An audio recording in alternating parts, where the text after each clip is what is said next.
Picture this, it is 2011 and you're an executive at MGM. Your entire company is going completely bankrupt and your only chance at trying to save it is James Bond. More specifically, your upcoming movie, which is supposed to complete the trilogy that you so masterfully set up in Casino Royale, only you've got a problem, which is that your second movie, Quantum of Solace, squandered just about all of the goodwill you had set up for fans with Casino Royale. Whatever you end up doing for this third movie, entitled Skyfall, it has to follow up or even eclipse the greatness that is Craig's first Bond film. You've hit a bit of a wall though. See, the biggest emotional anchor of the previous films was the death of Vesper and seeing a rookie Bond figure things out, which had carried you through Quantum, but you'd solve that at the end. Find what you were looking for? Yes.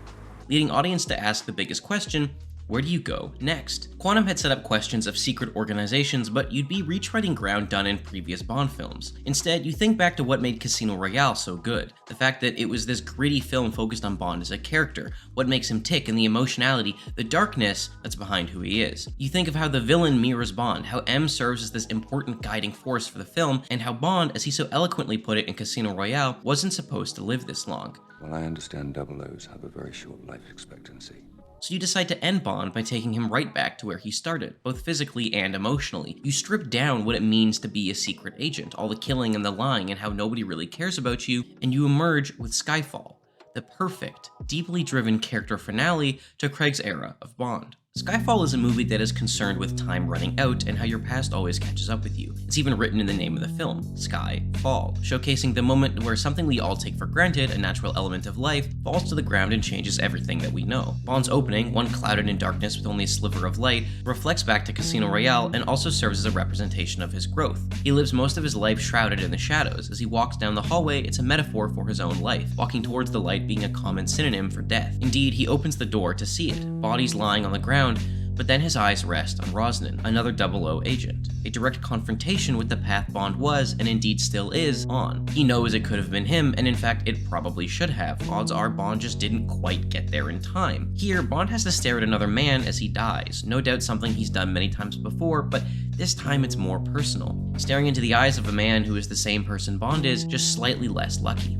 Also, if we assume that the 00 agents are added in numerical order, it means Rosnan is younger than Bond. Bond is in direct confrontation with his younger self, with Rosnan even placed in the seat in a similar fashion to how Bond was in Casino Royale. And this younger Bond is dying. Bond is dying, stuck living on time that he knows can't last forever. He tries to save Rosnan and wait for a medical evac, but M ushers him forward, knowing that the mission is too important. Bond knows she would do the same thing if he was there, and that only makes the silent betrayal worse. Bond walks into the light, his salvation, a chance to save someone, before being ordered away, where he retreats to the shadows. Indeed, in the next scene where Bond gives chase to the villain and Eve asks for an update on Rosnan to be told that Medivac is only a few minutes out, Bond voices his concerns that they'll be too bloody late.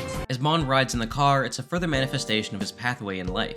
He's not in control. In fact, there's little he can do as Eve races her way down the streets. She breaks off the mirrors as she doesn't need to look back, but Bond does. He can't look away from his demons. An unwilling passenger in his own life, Bond goes towards an end that he doesn't know exists. He's being phased out subliminally as the younger generation takes over. He reaches over to try and take control, and indeed he does stop the other car, but in the end it doesn't matter. As the car crashes, and focused on the mission and almost winning the fight, Bond is taken out by Eve and plummets to his doom, while Patrice gets away with the hard drive containing the secret identities of other agents. Regardless of how well he plays his part, Bond's still getting his curtain call. Indeed, the theme of this being Bond's end continues into the title sequence, which is chock full with references to Bond's past and the looming aspect of death the film is contending with. The very starting line to the entire song spells out the movie. This is the end. This is the end. Everything Bond has done has led him here. The ground gives out as Bond is pulled under the waves and drowns in the same way he lost Vesper all of those years earlier. M's death at the end of the film is also signified, with Dench's name coming up as it races towards a gravestone, and we see Bond shooting at shadows that he himself has cast, the problems he has caused, not just directly but also perpetuated by working for MI6. He shoots through shadows and at mirrors, but it all just reflects back onto himself. He is in some ways his own worst enemy. The chorus continues with just a small touch of hope though, with the lines in the middle talking about standing tall, reflecting the fact that Bond will still face his destiny with dignity. M shares similar values, as back in London we see her struggling to write the obituary for Bond, the agent she has known remarkably well, and struggling to move on. Her next scene with Mallory shows her reluctance to be pinned to her legacy of failures at MI6. The scene is polite, with Mallory treating her with respect, but it's also remarkably depressing, as Mallory explains that M's time, just like Bond's, is coming to an end. Know what to call this retirement planning. He even says it himself that she's had a good run, but it's time to hang up the mantle and let somebody else take the reins. I'll be asking you. I'm not an idiot, Mallory. I know I can't do this job forever, but I'll be damned if I'm going to leave the department in worse shape than I found it. M's response displays more of her character, showing just how similar her and Bond actually are. The stubborn attitude Bond has that has vexed M before now rears its head as she ignores Mallory's requests, and Bond's influence on her comes to light. The hell with dignity. I'll leave when the job's done. Willing to leave only when she has finished what she has started. The exact same sentiment we've seen Bond display in the previous two movies, where once he sets his mind to something, he does it, regardless of the consequences. Still, M is clearly losing her grip on the modern realities of national security, with the world both in universe and in real life moving towards one dominated by cyber attacks and drone warfare. Потенциалы все хочут их. Absolutely. M and Bond remain as bastions of the old world. With her computer hacked, M scrambles on what to do, and indeed she is completely powerless. Her decision to track it is one of hubris, believing that they can solve it if they find out where it's coming from, but the decision is irrelevant. M can do nothing but watch as MI6, the place she has worked so hard to build, the institution and the beliefs, gets blown up and destroyed, left with a singular message to think on her sins. And for Bond, living on a beachfront town, thinking on his sins is the only thing he can do. We see him alive, but he's barely holding on. While he has physically healed to an extent from the gunshot wound, this has given him too much time to think, and psychologically, emotionally, Bond is completely broken. He continues to try and live his life the way he did when he was younger, filling it with sex, drinking, and other carnal desires to try and find something to live for, something to find joy in, but all of it feels empty. Nothing fills the void that has now consumed him. With Vesper gone and M abandoning him, Bond has lost the only thing he ever truly cared about. And from the looks of it, MI6 didn't even care enough to try and find where he was, presumed dead. He's chasing the party life from when he was younger in any way he can, having sex with this woman that is nearly 20 years younger than him, but once he's done, he can't even look at her, staring off into the distance as he watches the sunset and the night come in. Distinctly aware of the fact that he's aging out of his vices as well. You can't be a young, fun drunk forever. He can't even bear to look at himself in the mirror, but as the audience we can see that he looks haggard and disheveled. No longer the suave rookie, now we are greeted with an older Bond who's simply given up on life. The scorpion scene shows Bond trying to relive his youth, taunting death by holding it so close to his lips. He manages the trick and captures it, but even that does nothing to bring him any joy, as we see the smash cut to the morning and Bond is still the same miserable old man he was before he went out. Finally though, Bond does get an opportunity to face himself, as he looks in the mirror to see the past reflecting back on him with the reports of the MI6 bombing. He looks behind him to see the same thing. Framing-wise, this signifies Bond's inability to escape his demons. It doesn't matter where he turns, he knows he will always find his way back to working for MI6. It's all he knows. M and Bond's further discussion in this film perfectly mirror their first one back in Casino Royale, which continues to show that the Craig films are a continuation and a mediation on Bond as he grows and evolves. Both of them speak to their time together and how they're not quite as sharp as they used to be. You know the rules of the game. You've been playing it long enough. We both have. But while Bond seems resigned to his own fate as a man bound to death, M remains resilient in the face of it. The times and rules of engagement for warfare have changed, and Bond is only back because he knows he actually has a use now. Because we're under attack, and you know we need you.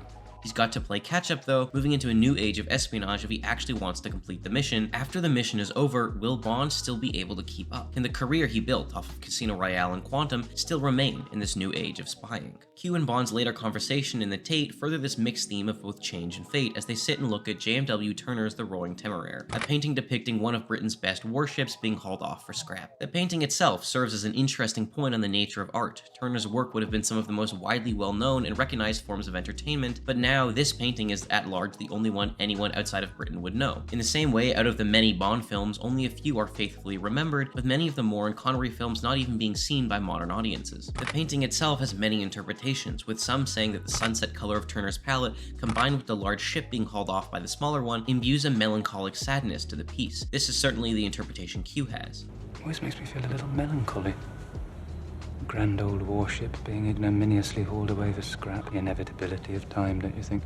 Of a society discrediting and abandoning the work and progress of previous generations as they move forward. But others take it as a happy, quiet retirement. The war is over, and the ship, having served its purpose, gets to rest. Personally, my interpretation is the same as Q's, with Bond representing the large ship being pointed and directed where to go by people taking over. When Bond is asked about his representation, he's blunt. Bloody big ship.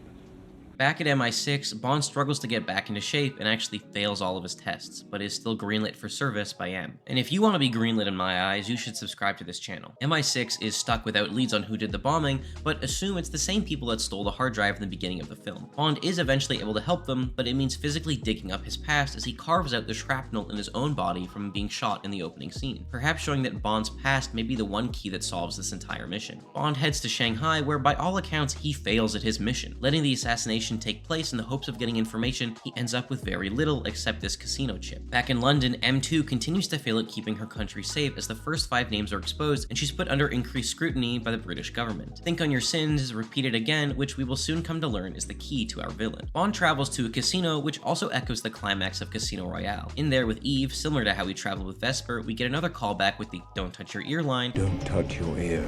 Stop touching your ear. This entire scene goes to show where Bond's strengths are and how much he has improved since his time in Casino Royale. We see him intently watch the bartender pour the drink this time around, intending not to be poisoned like he was at the hands of the chief. We can also see him clocking the bodyguards early, wanting to avoid another fight like the Stera one where Vesper was in danger. Will your friends be joining us? Bond knows how to read people, and he uses it expertly here in this conversation with Severine. They're controlling you. They're not protecting you.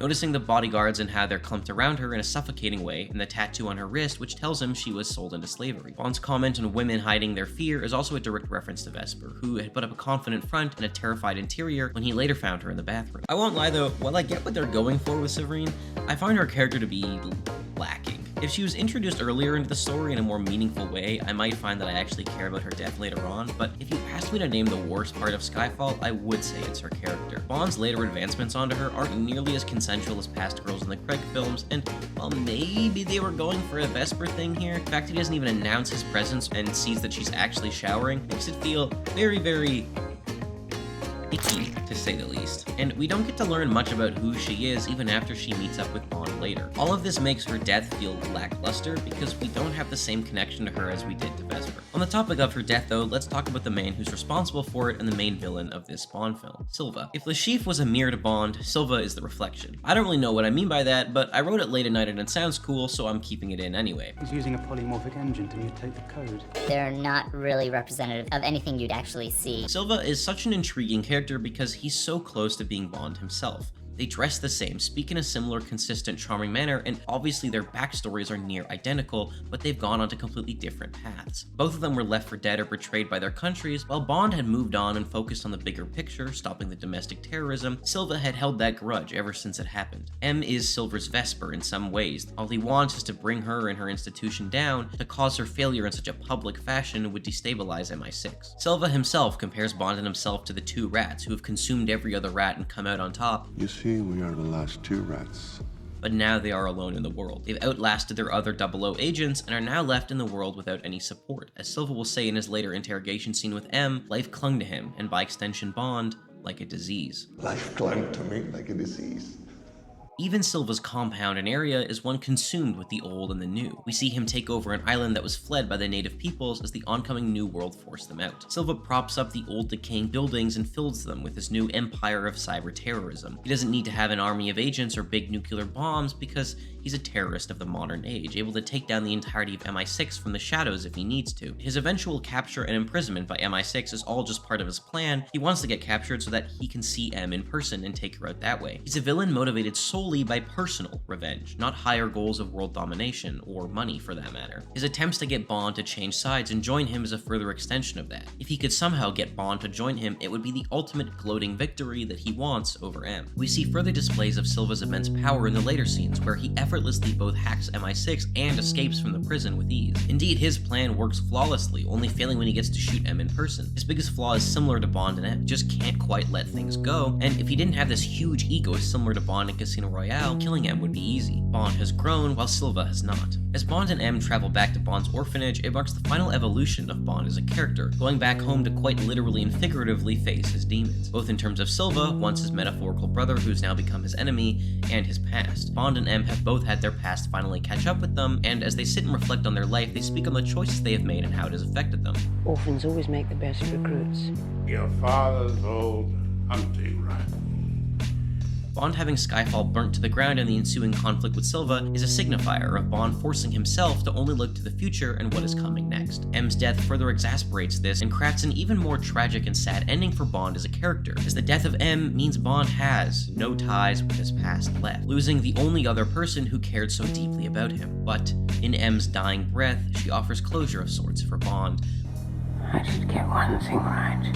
By indicating that she made the right choice by promoting him, which answers the question officially set up in Casino Royale. I knew it was too early to promote you. Closing her arc, everything Bond has cared about is gone. His past is wiped away. Like the Fighting Temeraire, there's a beauty in it too. The burning of the house casting beautiful light from all of the flames as they dance up against the star-filled sky. Bond later stands alone and looking over the city of London, the city he has saved, and he has come to reckon with his place in life. He has faced his demons and come out on the other side of it, ready to move back into work, now fighting for the memory and ideals that M had instilled in him. Skyfall is such a perfect ending for Bond's film because it's both cognizant of the films before it while also crafting a story that feels so unique and new. It's the perfect closure for Bond as a character, having every moment be a constant reminder of something from Bond's past or the fact that he's getting old and time for him is running out. Cinematography of Deakins used to help sell this fact is phenomenal. In a way, it almost makes me sad that we got more Daniel Craig films after this, as I think Skyfall so perfectly wraps up and completes the transition of Bond from rookie to broken old man, and then ending with him being well adjusted to the new world and off on another mission. If you enjoyed this video, please subscribe to help me grow. I am trying to get to 1,000,000,000,000,000 subscribers by the end of the year. I have linked my video on Casino Royale in the comments if you want to check that out too, and I'll see you all next time.